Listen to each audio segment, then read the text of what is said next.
এই দেশে থাকতে চাই, আমরা নিরাপত্তা চাই, আমাদের জমি আমরা বুঝতে খাইতে চাই, আমরা এই দেশে বসবাস করতে চাই। আমরা আবেদন করি সরকার কাছে, সরকার যেন আমাদের সুষ্ঠুভাবে থাকার জন্য চেষ্টা করে। পিরোজপুরের মঠবাড়িয়ায় কয়েকটি হিন্দু পরিবারকে হুমকি দামকি দিয়ে জোরপূর্বক জমি দখল চেষ্টার অভিযোগ উঠেছে প্রতিপক্ষের বিরুদ্ধে।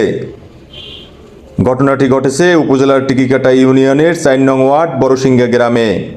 সরজমিনে গিয়ে জানা যায়, সিংহা মৌজার যে এল নং 46-এর 366, 142, 586 এসে খতিয়ানের 362, 464 নং দাগের 4.92 একর সম্পত্তি জয়দেব দাস গং এর ওয়ারিশদের দীর্ঘদিন যাবৎ ভোগদখলীয় জমি স্থানীয় সাইদুল হক খোকন গংরা গত কয়েক বছর আগে জমি পাওয়ার দাবিতে জোরপূর্বক দখল করার পায়তারা চালায়, এমনকি কয়েকটি হিন্দু পরিবারকে বাড়িছাড়া করে।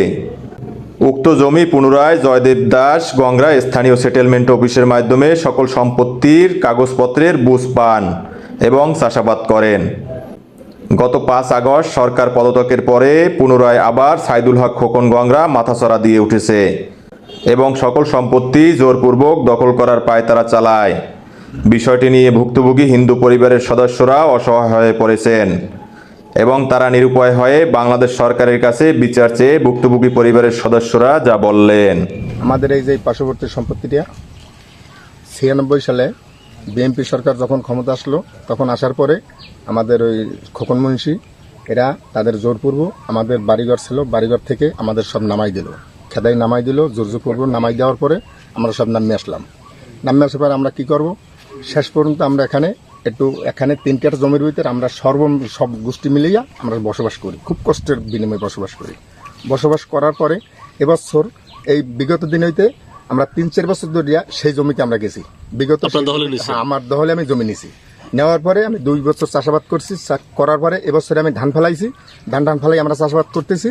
কিন্তু যখন আমাদের এই শেখ হাসিনা সরকার যখন এবছর যখন এই মানে পদত্যাগ করছেন, পদত্যাগ করার পর থেকে সে আবার আসছে, আবার সেই পর থেকে আসছে আমাদের হামকি তুমকি। তার নাম কি? তার নাম হলো খোকন মুন্সি, তার দলবল, তার বাবার নাম রহমান মুন্সি এবং হাকিম মুন্সি, এবং তার ওই দলবল আসছে আমাদের খুব হামকি তুমকি দিচ্ছে, এই নমুবুল্লা গালাগালি করতেছে, মানে মারবে ধরবে, ঠ্যাং কাটবে, রক কাটবে, যাবি কোথায়, জাগা বেসতে, হানকার টানকার, এই পর্যায়ে চলতেছে।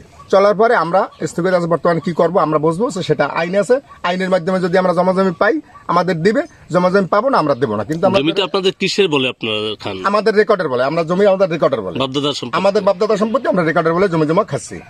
এখন এবার আজকে এই যে শাহিন ব্যাপারী সে আসছে আমাদের সেই নারকেল গাছের নারকেল পারে, যখন নারকেল পারে তখন আমরা বাড়ি না, আমি গাড়ি চালাই, আমার ওই বাড়ি ফেলায় মানুষের ডেলি কাজ করে, আমরা পুরুষ তো গরিব মানুষ, আমরা নানান কাজের কাজকর্ম করেই খাই মানুষের। এরপরে মহিলারা ডাক লইছে যে শাহিন তুই অনেক ডাক পারো কেন, তখন আমাদের মহিলাদের গালিগালাজ, নানান কায়দার বিভিন্ন গালিগালাজ বেলাজ যে কথাবার্তা বললে, এবং সে একটা বড় দা বস্তার মধ্যে ছিল, সেই দাটা বাইর করি আমাদের মহিলাকে লড়ান দিয়েছে, মহিলারা দিশে না ভাই বর্ষতে শিক্ষিত দিয়ে তারা বাড়ির ভিতরে ঢুকেছে। বাড়িতে ঢুকে তাই আমাদের ফোন করছে, আমরা তো আইসি, এই তো শাহিনকে দেখিনি, সে তো দাঁড়িয়ে লড়াই ফেরাই গেছে এবং খুব বহু দূর আমার গালিগালাজ করে গেছে, কোথায় যাবি, জাগা বেসছে, হানকার টানকার, বহুত খাইছো, একদিন কিছু বলি নাই, ক্ষমতা নাই, এখন ক্ষমতা পাইছি, এখন কিছু বলবো, নানা রকমের আলোচনা করে ঢিরিয়া সে চলে গেছে।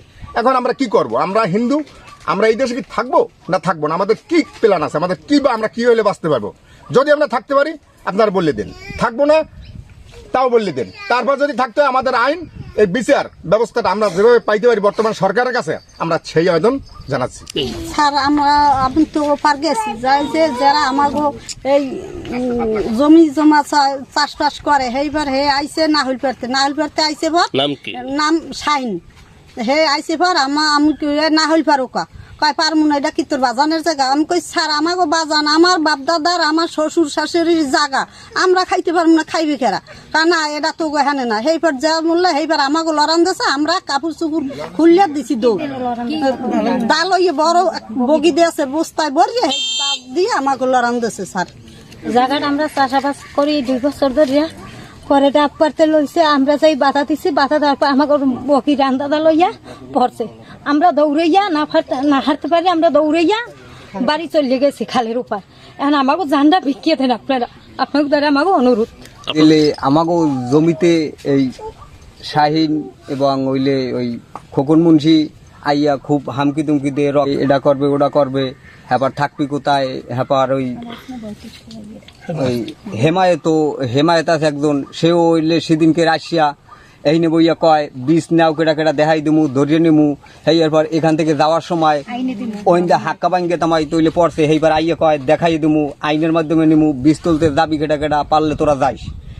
এইসব হামকি দুমকির ভিতরে আমরা আছি। আমরা চাই জানি সুষ্ঠু বিচার এবং কাগজপাতির জোরে জেলে জায়গা জমি কাগজপাতি যদি পাই তাহলে আমাকে দেবে। আমাদের এই অত্যাচার সম্পত্তি বিএনপি সরকার যখন ক্ষমতা হয়েছে তখন ওরা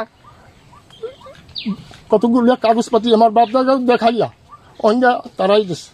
তারাই দেওয়ার পরে এরপরে আমাকে তারাই দেওয়ার পরে আমরা ভারতে যাবো, তখন ওই সিনাইদাস থাকবো না।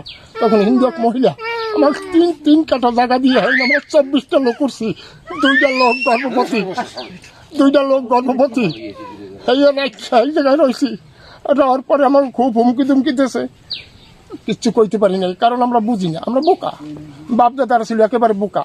নেশে 1 কাটা ইয়ে কইছে নিচে 14 কাটা এরকম করি। আমাকে জমি থেকে বিএনপি সরকার ক্ষমতা আসার পরে আমাকে নামাই দিয়েছে।